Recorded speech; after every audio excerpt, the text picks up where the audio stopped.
सोमेश, आता आपण जी व्हिज्युअल्स पाहतो आहोत, अमित शहा या ठिकाणी दाखल झालेले आहेत। काही वेळापूर्वीच त्यांनी घोषणा केलेली होती आणि रुग्णालयामध्ये अमित शहा सध्या दाखल झालेले आहेत। रुग्णांची विचारपूस करण्यासाठी अमित शहांचा ताफा आपण बघितला स्क्रीनवर। सध्या ज्या ठिकाणी या स्फोटातल्या जखमींना उपचारासाठी दाखल करण्यात आलेले आहे त्या ठिकाणी गृहमंत्री अमित शहा पोहोचलेले आहेत, त्यांचा ताफा पोहोचलेला आहे आणि त्या ठिकाणची दृश्य सध्या आपण पाहतो आहोत। यामध्ये नेमके कशा प्रकारे त्यांच्यावर उपचार सुरू आहेत याविषयी ते जखमींची विचारपूस करतीलच। तपास यंत्रणांना ते नेमके काय आदेश देतात आणि पुढच्या काही तासांमध्ये कशा दृष्टीने कुठल्या दिशेने हा सगळा तपास जातो हे बघणं सुद्धा महत्त्वाचं असणार आहे। केंद्रीय गृहमंत्री म्हणून अमित शहा आता घटनास्थळी दाखल झालेले आहेत। त्यांनी काही वेळापूर्वीच प्रतिक्रिया दिलेली होती की ते हॉस्पिटलला भेट देणार आहेत आणि त्याचबरोबर घटनास्थळाची सुद्धा ते पाहणी करणार आहेत। त्यानुसार ते आता हॉस्पिटलमध्ये दाखल झालेले आहेत। त्या ठिकाणची ही थेट दृश्य सध्या आपण बघतो आहोत। केंद्रीय गृहमंत्री अमित शहा हे आता हॉस्पिटलला भेट देत आहेत आणि तिथल्या रुग्णांची ते विचारपूस करतील। कशा प्रकारे आपण सर्व सुरक्षा यंत्रणांच्या प्रमुखांशी बोललो हे सुद्धा त्यांनी सांगितलं आणि पुरावे गोळा करण्याचं काम सुरू आहे। सर्व शक्यतांचा विचार आम्ही केलेला आहे असं देखील महत्त्वाची माहिती गृहमंत्र्यांनी काही वेळापूर्वी दिलेली आहे आणि ते आता हॉस्पिटलमध्ये दाखल झालेले आहेत। रुग्णांची ते विचारपूस करतायत। त्यानंतर कदाचित काही वेळामध्ये त्यांचा ताफा घटनास्थळी सुद्धा दाखल होऊ शकतो आणि तिथल्या परिस्थितीचाही ते आढावा घेऊ शकतात।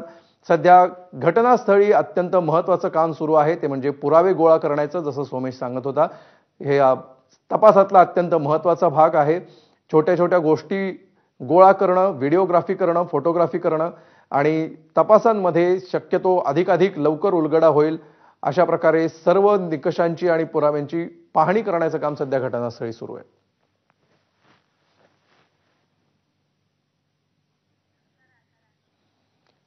सोमेश आपल्या बरोबर आहे। सोमेश, अमित शहा रुग्णालयामध्ये दाखल झालेले आहेत, यानंतर कदाचित ते थोड्याच वेळात घटनास्थळी सुद्धा येतील। मात्र ज्या गोष्टी समोर येत आहेत, फरीदाबादमध्ये आज सकाळी जी कारवाई होणं आणि त्यानंतर ज्या कारमध्ये हा स्फोट झाला ती कार सुद्धा हरियाणा पासिंगची असणं, या सगळ्या दिल्ली आणि शेजारच्या राज्यांचे संबंध आहेत या कारवाईचा मुद्दा आहे आणि ज्या प्रकारे स्फोट झाला, जो भीषण स्फोट झाला त्या स्फोटाची जी काही प्रत्यक्षदर्शींनी दिलेली माहिती आहे, कुठल्या दिशेने हे सगळं जाताना दिसतंय?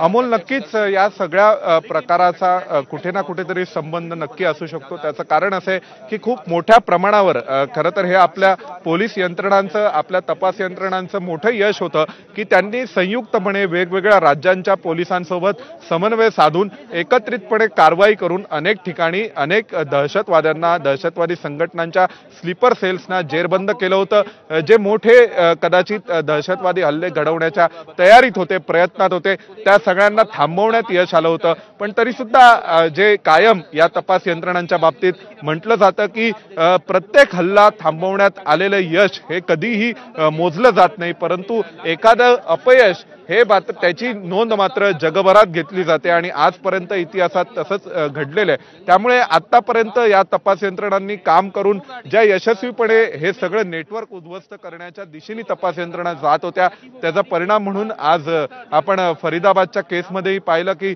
जैश ए मोहम्मद आणि त्यासोबतच गजवायतुल्लाह हिंद या दोन संघटनांशी संबंधित काही दहशतवादी टेरर मॉड्यूलचे लोक हे या सगळ्या प्रकारामध्ये सहभागी होते आणि त्यांना अटक करण्यामध्ये, त्यांच्या मुसक्या आवळण्यामध्ये आपल्या यंत्रणा यशस्वी ठरल्या होत्या आणि त्याचा परिणाम म्हणून अतिशय धक्कादायक पद्धतीने काही युनिव्हर्सिटीमध्ये काम करणारे प्राध्यापक आणि डॉक्टर म्हणून काम करणारे दोघे जण, त्यांची एक मैत्रीण काम करणारी तिथेच काम करणारी एक प्राध्यापक, ती देखील या सगळ्या प्रकारामध्ये सहभागी होती।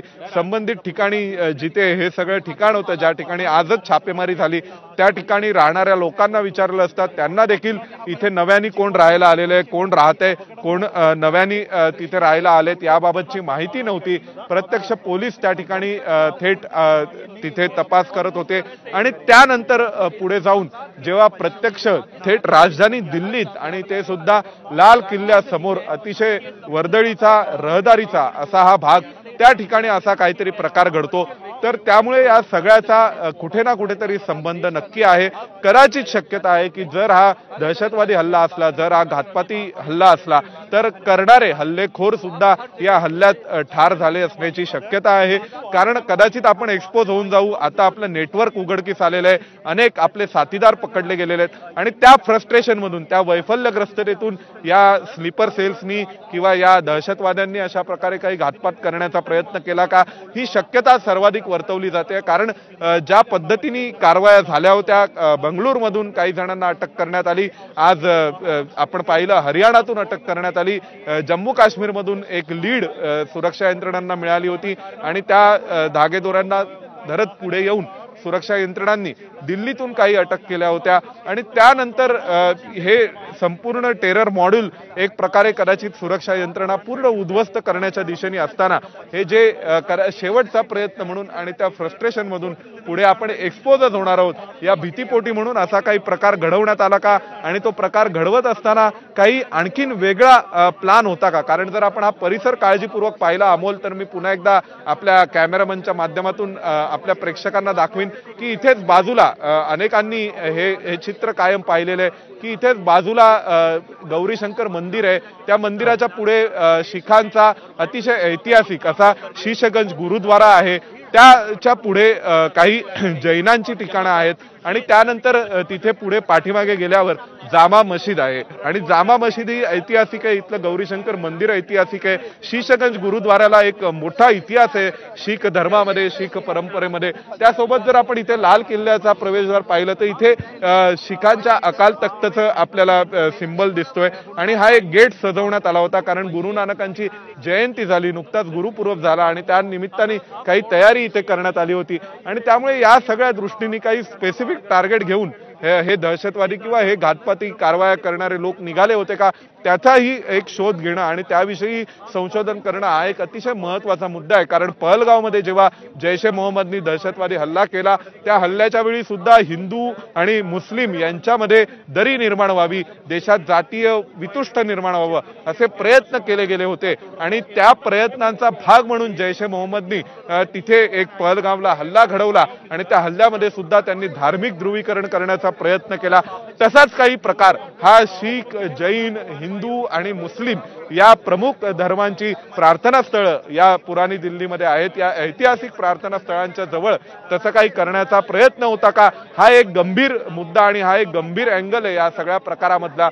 त्यासोबतच सुरक्षा यंत्रणा इतक्या यशस्वीपणे हे सर्व टेरर नेटवर्क उद्ध्वस्त करत असताना, हे सगळं टेरर नेटवर्क उद्ध्वस्त करत असताना जर सुरक्षा यंत्रणांनी एवढ्या यशस्वीपणे या सगळ्यांना पकडण्यामध्ये, या सगळ्यांच्या मुसक्या आवळण्यामध्ये जर त्यांना यश आलं होतं तर कदाचित शक्यता होती की यांचे जे छुपे स्लीपर सेल्स असतील त्यांच्यापर्यंत सुद्धा सुरक्षा यंत्रणा पोहोचल्या असत्या, परंतु एक छोटीशी कदाचित या सगळ्याला आपण म्हणू शकतो उशीर झाला आणि त्याचा फायदा घेत म्हणून थेट राजधानी दिल्लीला हादरवणारा असा स्फोट इथे झालेला आहे। अजूनपर्यंत मृतांची संख्या किती आहे, जखमींची संख्या किती आहे, नेमका आकडा समोर आलेला नाही, परंतु या स्फोटाची तीव्रता आणि दाहकता लक्षात घेता जखमींची संख्या निश्चितच मोठी आहे, मृतांची संख्या ही जास्त आहे आणि हा एक गंभीर दहशतवादी हल्ला आहे। आंतरराष्ट्रीय स्तरावरील आकर्षण आंतरराष्ट्रीय स्तरावरून लक्ष वेधणारा असा हल्ला भारतामध्ये, भारताच्या राजधानीमध्ये झालेला आहे आणि आता आपण पाहतोय की पोलिसांकडून इथे सर्व प्रकारचे पुरावे गोळा करण्याचं काम सुरू आहे। फोरेन्सिक एक्सपर्ट्स हे प्रत्यक्ष घटनास्थळी आलेले आहेत, त्यासोबतच कायदेशीर तज्ञ देखील या घटनास्थळी निश्चित इस बारे में